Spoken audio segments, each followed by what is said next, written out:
ஓம் தாரமர் கொன்றையும் ஷண்பகமாலையும் சாத்தும் தில்லை ஊரர்தம் பாகத்து உமை மைந்தனே உலகேழும் பெற்ற சீரபிராமி அந்தாதி எப்போதும் என் சிந்தையுள்ளே காரமர் மேனி கணபதியே நிற்க கட்டுரையே. அபிராமி பட்டர் அருளிய அபிராமி அந்தாதியின் பாடல்களுடைய விளக்கத்தை எளிய முறையில பார்த்துட்டு வரோம். இப்ப 10வது பாடல். நின்றும் இருந்தும் கிடந்தும் நடந்தும் நினைப்பதுன்னை என்றும் வணங்குவதுன் மலர்த்தாள் எழுதாமரையின் ஒன்றும் அரும் பொருளே அருளே உமையே இமயத்து அன்றும் பிறந்தவளே அழியாமுத்தி ஆனந்தமே. உலகத்துல நாம எதையெல்லாம் சார்ந்து வாழறோமோ, இந்த உலக பொருட்கள், மனிதர்கள், உறவுகள், எத்தனையோ விஷயங்கள், அதெல்லாம் தான் எனக்கு என்னுடைய மகிழ்ச்சிக்கான ஒரே ஊற்று. என்னுடைய பாதுகாப்பு அதுல இருந்து தான் வருது. நிறைய பீப்புள் இருந்தா நிறைய பாதுகாப்பா இருப்பேன், நிறைய பணம் இருந்தா நிறைய பாதுகாப்பா இருப்பேன் அப்படின்னு நம்ம நினைச்சிட்டு இருக்கோம். ஆனா உண்மையாவே நமக்கு எதுல இருந்து நமக்கு அமைதி, ஆனந்தம், பாதுகாப்பு இதெல்லாம் கிடைக்கும்னு கேட்டா, நாம என்னைக்கு நம்மள அம்பாளின் ஸ்வரூபமா உணர்றோமோ, பிரம்மஸ்வரூபமா உணர்றோமோ, அன்னைக்குதான் இது அத்தனையும் நம்ம கிட்ட இருந்துதான் வருது அப்படிங்கறத நம்ம புரிஞ்சுப்போம். அழியாத முத்தி ஆனந்தமே. அம்பாள் எப்படி இருக்கா? என்றும் நிலை பெற்றிருக்கக்கூடிய முக்தி ஸ்வரூபமாக, அந்த முக்தி ஆனந்தமாக. அதோட கம்பேர் பண்ணி வேற எதுவும் சொல்ல முடியாது. பாக்கி எல்லா ஆனந்தமும் சிற்றின்பம் தான். வேற எதையும் ஆனந்தம்னு சொல்ல முடியாது. இன்பம்னு சொல்லலாம், சிற்றின்பம்னு சொல்லலாம். ஆனா என்றும் அமைதி, ஆனந்தம் அப்படிங்கிறது இந்த முக்தியினாலதான். ஜீவன் முக்தின்னு சொல்லுவாங்க. இப்பொழுதே வாழ்கின்ற காலத்திலேயே இந்த முக்தி அனுபவிக்கப்படக்கூடியது, உணரப்படக்கூடியது அப்படிங்கிறது என்னைக்கு நம்ம புரிஞ்சுக்கிறோமோ அன்னைக்குதான் நம்ம அந்த ஆனந்தத்தை உணர்வோம். அழியா முத்தி ஆனந்தமே. அம்பாள் அந்த முக்தி ஸ்வரூபமாக இருக்கிறாள். நம்ம வெளி விஷயங்கள், புற விஷயங்கள் எல்லாம் விட்டுவிட்டுன்னு எல்லாரோடையும் நம்ம சேர்ந்துதான் வாழ்ந்தாகணும். சேர்ந்து வாழலாம், நல்லா அன்பா வாழலாம், ஒற்றுமையோட வாழலாம், நன்கு ஒருத்தருக்கொத்தர் பரஸ்பரம் நன்கு உதவி செய்து கொண்டு அறத்தை கடைபிடித்து நல்ல ஒற்றுமையாக வாழலாம். அதே சமயம் சேர்ந்து வாழலாமே தவிர சார்ந்து வாழக்கூடாது. நம்ம சார்ந்து வாழ வேண்டிய ஒரே வஸ்து யாருன்னு கேட்டா அம்பாள் மட்டும்தான். பகவானை மட்டும்தான் நாம டிபெண்ட் பண்ணி இருக்கலாம். வேர்ல்டு கிட்ட நமக்கு இருக்கிற டிபெண்டன்ஸ்ல இருந்து நம்ம கடவுள் கிட்ட நம்மளுடைய டிபெண்டன்ஸை மூவ் பண்ணிக்கணும். அதுக்கப்புறம் அங்கே இருந்து நாம நம்ம கிட்டதான் அந்த பகவத் ஸ்வரூபம் இருக்கு அப்படிங்கிறத உணர்ந்து கொண்டு, நாமே பகவத் ஸ்வரூபமாகத்தான் இருக்கிறோம் அப்படிங்கிறத உணர்ந்து கொண்டு செல்ஃப் டிபெண்டா ஆகணும். அதுதான் நம்ம வாழ்க்கையில பண்ண வேண்டிய விஷயம். இப்படி பண்ணினாதான் அந்த முக்திங்கிறது உணர முடியும். அப்பதான் அமைதி, ஆனந்தம் ஆகியவற்றின் ஒரே ஊற்றாக நானே இருக்கிறேன். வெளி விஷயங்கள்லாம் இருக்கு, நம்ம அதெல்லாம் எதையும் நம்ம தள்ளி வைக்கல. நம்ம போய் காட்டுல வாழ போறது இல்லை. எல்லாரோடையும் நம்ம இணக்கமாக வாழ வேண்டும். ஒரு சமூகத்துல ஒருவருக்கொருவர் நம்ம உதவி செய்து கொண்டு நன்கு அன்பாக பரஸ்பரம் ஒருவர் நன்கு அனுசரித்து கொண்டு வாழணும். அதே சமயம் நம்முடைய அமைதிக்காகவும் ஆனந்தத்துக்காகவும் அதை நாம டிபெண்ட் பண்ணி இருக்கக்கூடாது. அப்பதான் நம்மளால முக்தியை உணர முடியும். இந்த அழியாத முக்தி ஆனந்தமாக அம்பாளே இருக்கிறாள். அதுக்கப்புறம் பார்த்தோம்னா என்ன சொல்றாரு? உமையே, அருளே, இமயத்து அன்றும் பிறந்தவளே. அருளே, அதாவது அம்பாள் எப்படி இருக்கா? அருட்ஸ்வரூபமா இருக்கா. பார்த்தோம் இல்லையா? அவள் ஒரு மார்பகத்துல இருந்து இந்த உலகத்திற்கு அருளை வழங்கக்கூடியவளாக இருக்கிறாள். அருளின் வடிவாக இருக்கிறாள் அம்பாள். அருளே. உமையே. உமையே அதாவது பார்வதி அம்மாவோட இந்த கம்பேஷனேட் சைடு, கருணை வடிவமாக இருக்கக்கூடிய ஒரு முகம் இருக்கு இல்லையா? அதுக்குதான் உமான்னு பேரு. இந்த உமாங்கிறது அது சக்தி பிரணவம் அப்படின்னு சொல்லப்படுது. அதாவது பிரணவ மந்திரத்திலையும் ஓம் அப்படின்னு சொல்லக்கூடிய பிரணவ மந்திரத்திலையும் 3 அக்ஷரங்கள் இருக்கு.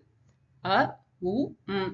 அக்கார, உக்கார, மக்காரம். அ வாயை திறக்கிறோம், உ குவிக்கிறோம், மூடுறோம் வாயை. ஸோ இந்த அகாரத்தை வந்து படைத்தல் தொழிலை குறிக்குது. உக்காரம் வந்து சஸ்டினன்ஸ், அதாவது இந்த உலகத்தை பாலித்தல் அதை குறிக்குது, ரட்சித்தல். அதுக்கப்புறம் மகாரம் வந்து ஒடுக்குதலை குறிக்குது. அத பிரணவ மந்திரம்னு சொல்றோம். அதே மாதிரி இந்த உமாங்கிறதும் அகார உக்கார மகாரத்தை சேர்ந்ததுதான். ஆனா ஆர்டர் மாதிரி இருக்கு. உக்காரம் முதல்ல இருக்கு, அவ்வளவுதான். இதுக்கு சக்தி பிரணவம் அப்படின்னு பேரு.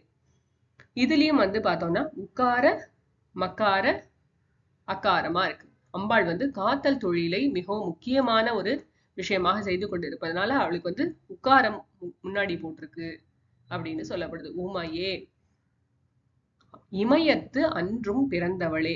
அம்பாள் வந்து ஒரு காலத்துல நிறைய இடங்கள்ல நிறைய வாட்டி அம்பாள் அவதாரம் பண்ணியிருக்கா. எண்ணற்ற அவதாரங்கள். மீனாட்சி, கன்னியாகுமரி அம்மன், எல்லா ராஜகுமாரியோட பிறந்திருக்கா. அம்பாள் வந்து நிறைய ஒரு ஒரு இதுல ஆவிர்பவித்திருக்கா. இதுல இருந்து யக்ஞத்துல இருந்து வரா. நிறைய சொல்லப்படுது. நிறைய புராண கதைகள் இருக்கு. இதுல வந்து ஒரு காலத்துல அம்பாள் வந்து சதி தேவியான அம்பாள் வந்து ஹிமவானின் மேனாகமலையின் ஹிமவான் மேனா இவங்க 2 பேருக்கும் பார்வதியாக, பார்வதிங்கிற நாமமே என்னன்னு கேட்டா பர்வதஸ்ய புத்ரி, அதாவது பர்வதராஜனுடைய மகளாக பிறந்தனால அவளுக்கு பார்வதின்னு பேரு. அந்த இமயத்தில் அன்றும் பிறந்தவளே. அன்றும்னா ஒரு காலத்துல பிறந்தவளே. அதாவது அம்பாளை வந்து பூமியிலிருந்து பிறந்தான்னு சொல்றோம். சீதாமா பூமியிலிருந்து கண்டெடுக்கப்பட்டாள். பூமி தாயின் புதல்வியாக பொறுமையே வடிவானவளாக இருக்கிறாள் சீதாமான்னு சொல்றோம். அதே மாதிரி இந்த பார்வதி அம்மான்னு பார்த்தோம்னா இமயத்தில் பிறந்தவள் அப்படின்னா ஸ்ட்ரென்த், சக்தி ஸ்வரூபமாக இருக்கா. மவுண்டன் அப்படின்னாலே என்னது, பெரிய மேக்னிஃபிஷண்டா இருக்கு, பெருசா இருக்கு. அம்பாளுடைய ஸ்தலங்களை கூட ஒரு மலைக்கு தானே ஒப்பிட்டு சொல்றோம் நம்ம. இதுக்கு முந்தின பாடல கூட பார்த்தோம், கனக வெற்பில் பெருத்தன அப்படின்னு பார்த்தோம். ஸோ இந்த மவுண்டைன் அப்படின்னாலே அம்பாள் வந்து சக்தி ஸ்வரூபமாக இருக்கிறாள். இது மட்டும் இல்லை, நிறைய விஷயங்கள். அது இந்த மவுண்டைன் அப்படின்னாலே அதுல நிறைய விஷயங்கள் இருக்கு. நிறைய செடி கொடிகள், மரங்கள், நிறைய உயிரினங்கள் அதுல இருக்கு. நிறைய கனிமங்கள், தாதுக்கள், நிறைய விஷயங்கள் அதுல இருக்கு. வந்து நம்ம ஒரு மலைக்கு நம்ம ஒரு ட்ரெக்கிங் போயிட்டு வந்தோம் அப்படின்னா கூட நமக்கு ரொம்ப ரெஃப்ரெஷிங்கா இருக்கும். அங்க இருக்கக்கூடிய காற்று வந்து மூலிகைகள்லாம் கலந்த ஒரு காற்றாக நம்மள ரொம்ப ரெஃப்ரெஷ் பண்ணக்கூடியதாக, நமக்கு நல்ல ஒரு ஆரோக்கியத்தை வழங்கக்கூடியதாக அது இருக்கும் இல்லையா? அப்படி இருப்பட்ட ஒரு மவுண்டைன் அப்படின்னாலே எத்தனையோ விஷயங்கள் இந்த மாதிரி நம்ம யோசிக்க முடியும். இது எல்லாமா இதெல்லாம் பார்த்தோம்னா அம்பாளுடைய ஒரு சின்ன ஃபார்மா நம்ம அதை யோசிச்சுக்கலாம். அம்பாளும் அப்படியே தானே இருக்கா. அம்பாள் வந்து சக்தி ஸ்வரூபமாக இருக்கிறாள். அனைத்தையும் தன்னகத்தை கொண்டிருக்கிறாள். எல்லாத்தையும் வாரி வழங்குறா. எல்லாரையும் பாலனம் பண்றா. மலையில எத்தனையோ விஷயங்கள் இருக்கு.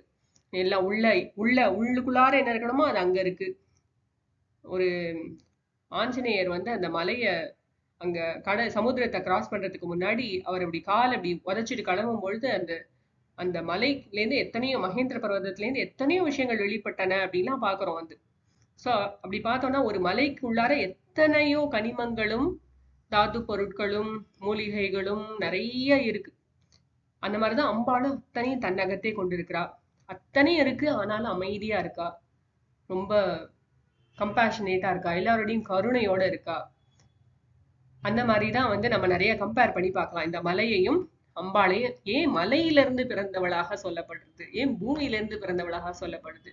திருவள்ளுவர் கூட சொல்றாரு, நிலையில் தெரியாத அடங்கியான் தோற்றம் மலையினும் மான பெரிது. ஒருத்தன் வந்து பேலன்ஸ்டா இருந்தான், அவனுடைய நிலையிலிருந்து பிறழாம இருந்தான், அடக்கமா இருந்தான், எப்பேற்பட்ட growth வந்தாலும் சரி, எப்பேற்பட்ட அவனுக்கு வாழ்க்கையில உச்சத்துக்கு போனாலும் அவனுடைய நிலையிலிருந்து அவன் பிறழாம இருந்தான்னு சொன்னா அவன் மலையை காட்டிலும் உயர்ந்தவன் அப்படின்னு மலையோட கம்பேர் பண்ணி சொல்றாரு.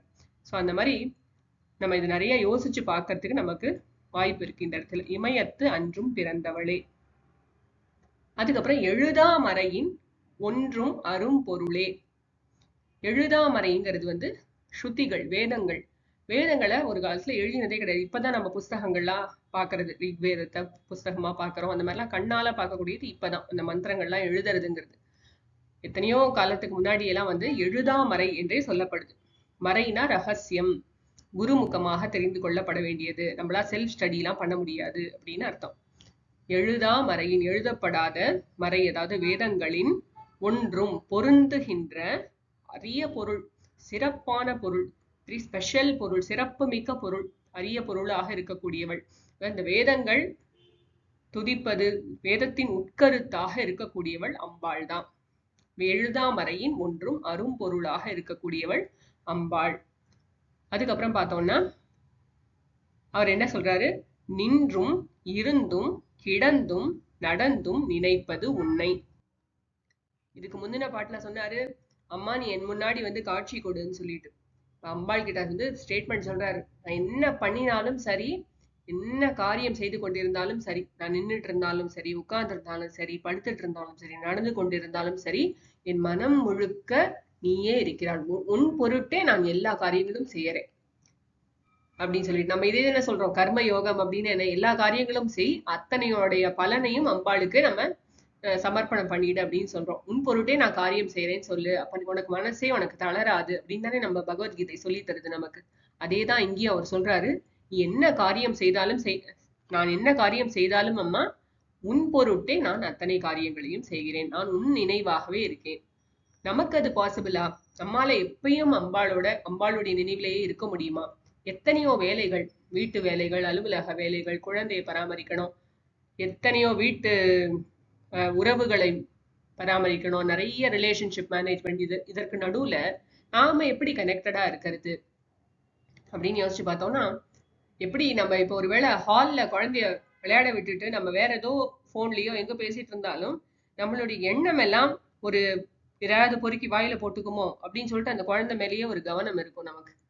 அதே போல அந்த குழந்தையும் என்ன விளையாடி கொண்டிருந்தாலும் அம்மா இருக்காளா அப்படின்னு அப்பப்போ வந்து ஒரு செக் பண்ணிக்கும். அதே மாதிரி நம்ம என்ன காரியங்கள் செய்து கொண்டிருந்தாலும் சரி, நம்முடைய உண்மையான ஸ்ரீ மாதா, நம் அனைவருடைய தாயாக இருக்கக்கூடிய அந்த அபிராமி அன்னையை நாம மறக்காம இருக்கணும்.